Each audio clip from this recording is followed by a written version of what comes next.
Thanks for pressing play.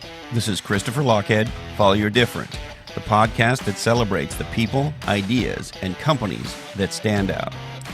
And on this episode, I want to share with you some of the amazing things going on in the enterprise technology industry. So that's what we're going to do. As usual, speaking of enterprise technology, we are sponsored by our friends at Oracle NetSuite. And NetSuite is the category queen in cloud ERP. They're the company that helps to power the growth of over 16,000 of the world's most innovative companies. To learn how to turbocharge your growth and to get a free 1-hour growth review with an expert in your industry, go to netsuite.com/different. Also, off the top, I want to tell you about a new pocketbook that I'm super proud of by my friend and partner Isaac Morehouse. It's called Crash Your Career.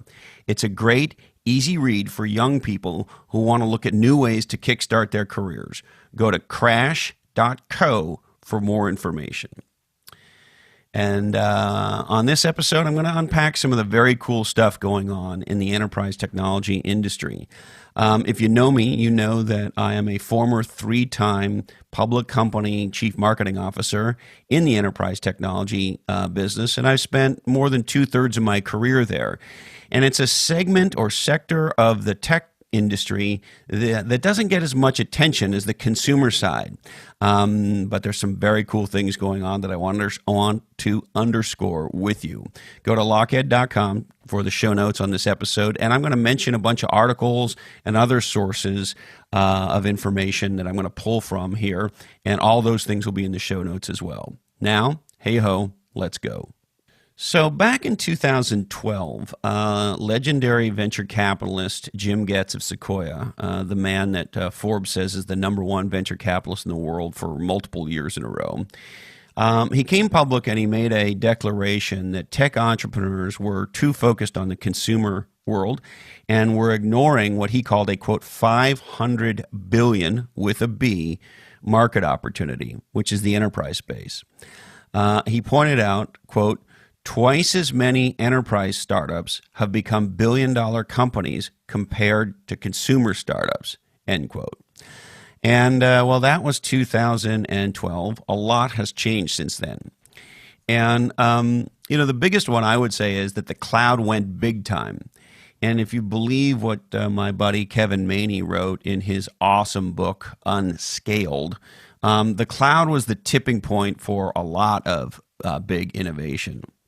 And just to underscore that, my friend Bob Evans, who has an awesome podcast that I'm a regular guest on, I encourage you to check out, called Cloud Wars.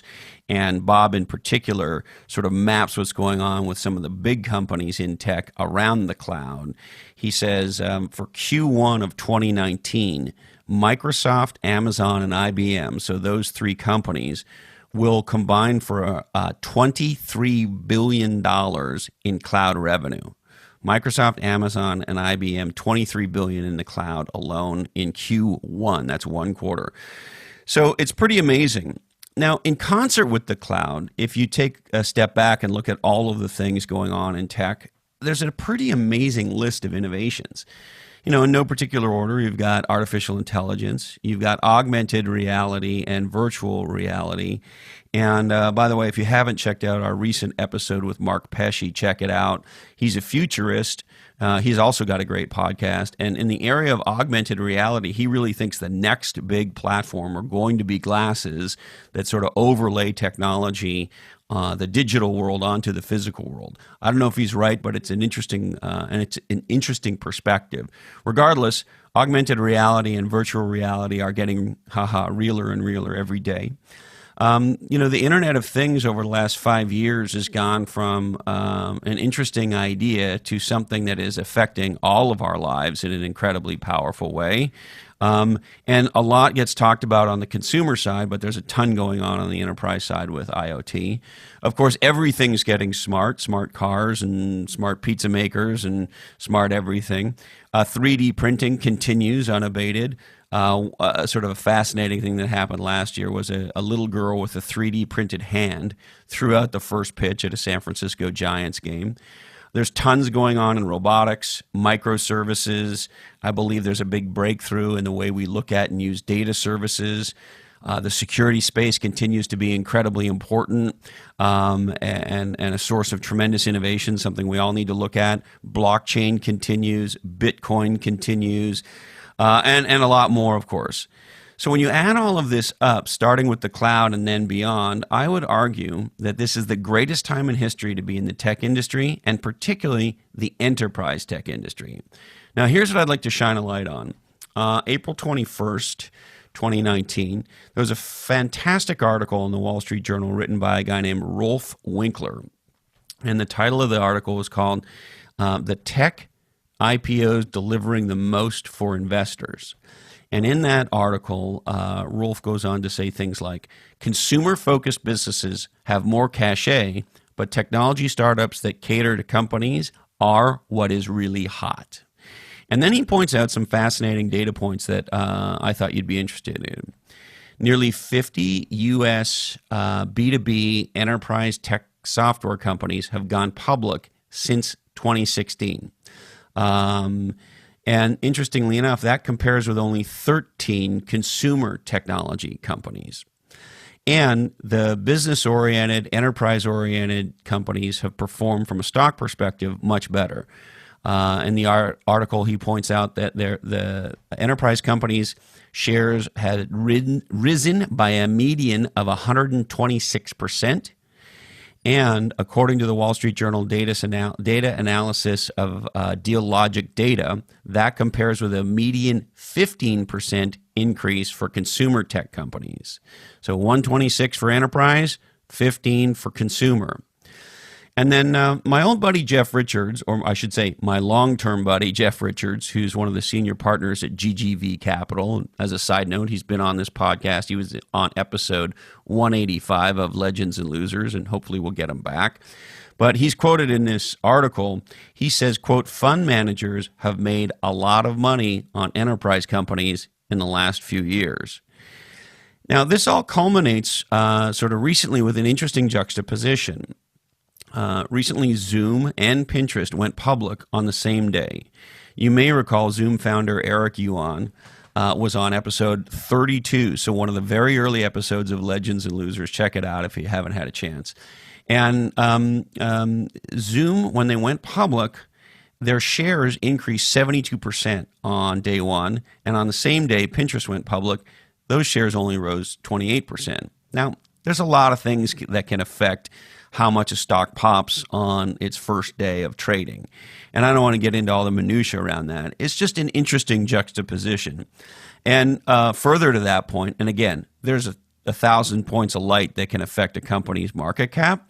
But it was interesting that on the same day, they both went public, and Pinterest ended at $16 billion in market cap after their first day of trading. No small feat. And by the way, I think Pinterest is a fascinating, extraordinary new technology, and they created a whole new category, and hats off to them.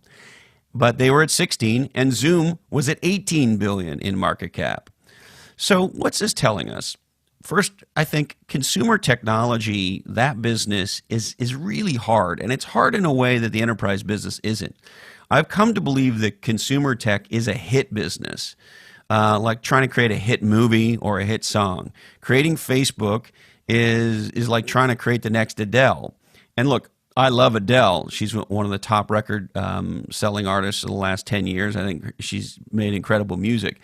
But there's lots of great singer-songwriters out there, and there's very few Adeles. And so there's something about the consumer tech business that is hard to predict in a way that I think the enterprise business is not. The second thing I'd shine a light on, and Rolf mentions a little bit about this in his article as well, is that consumer tech is dominated by mega category queen businesses like Google, Amazon, Apple, and Facebook. And those big companies take up a lot of oxygen. And interestingly enough, and I don't have data to support this, but my spider senses tell me that the big consumer tech companies are more acquisitive than they used to be. And a lot of companies that have breakout niche category opportunities in consumer tech these days tend to sell as opposed to go public and stay independent. Again, I don't have data to support that, but it feels like that's what we're seeing.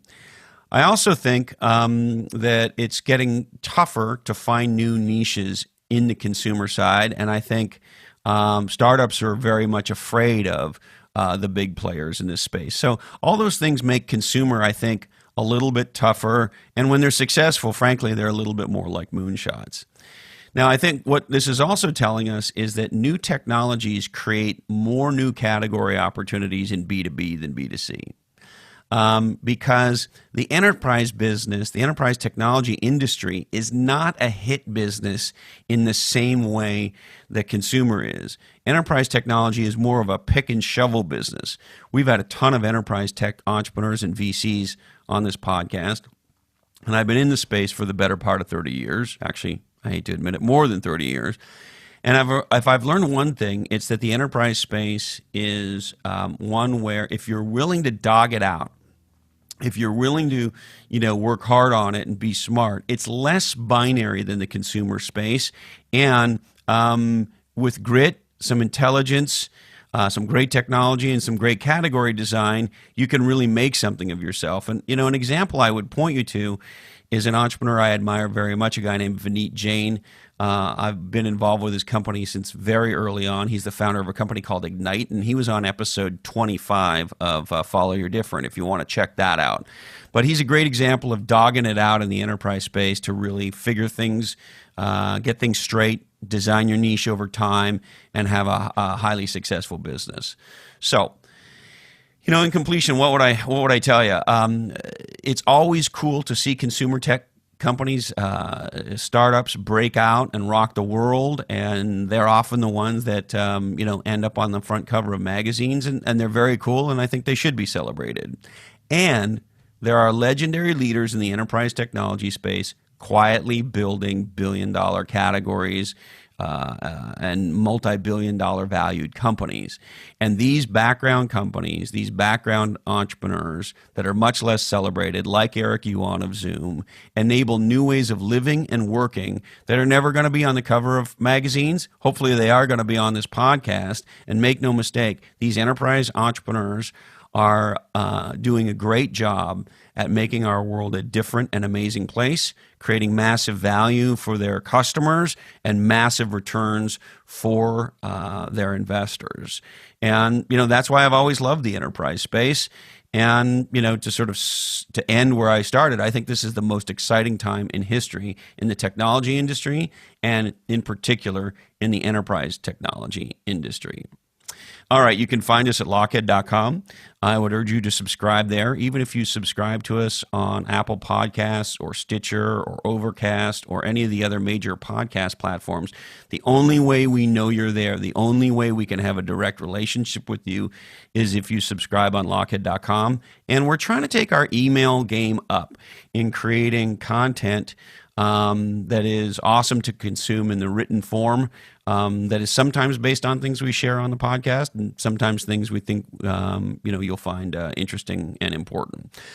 All right, you can email us at blackhole@lochhead.com, and you can find me on Twitter and Instagram at Lochhead. All right. We would like to thank our good friends at One Life Fully Lived, helping you dream, plan, and live your best life. Our 8th annual conference is coming up October 12th and 13th in beautiful Long Beach, California. That's 2019, of course. Speakers include billionaire entrepreneur Jeff Hoffman, venture capitalist Cody Sanchez, best-selling author John Vroman, many others, and myself. Shout out to our friends at Fusion, legendary marketing, PR, and graphic design in beautiful Ireland at FUZ or Z. ION.IE, fusion.ie. The official coffee of this oddcast is Verve Coffee, and they're the craft coffee that is served by Silicon Valley's legendary companies. If you go to most of the top companies in Silicon Valley, you're going to be drinking Verve Coffee, and if you want to be drinking it at home, go to vervecoffee.com. And the amazing people at Habitat for Humanity. This is the nonprofit helping people build an amazing place to live all around the world. Check out habitat.org. And I'd like to remind you that this oddcast is the sole property of the Lochhead Oddcast Network. All rights do remain perturbed. We must warn you that clearly this oddcast is produced in a studio that does contain nuts. Remember to buy John's Crazy Socks. Don't be lame. Get out of the passing lane. Listen to the Ramones. Thank you, Candy Dandy. Love you, Mom and Dad. And hey, Colin, this oddcast really ties the room together, doesn't it? Today, our deepest apologies go to actress Lori Loughlin. Sorry, Lori, we just ran out of time for you. Thank you so much for investing part of your life with me. Stay legendary. Until we're together again, follow your different.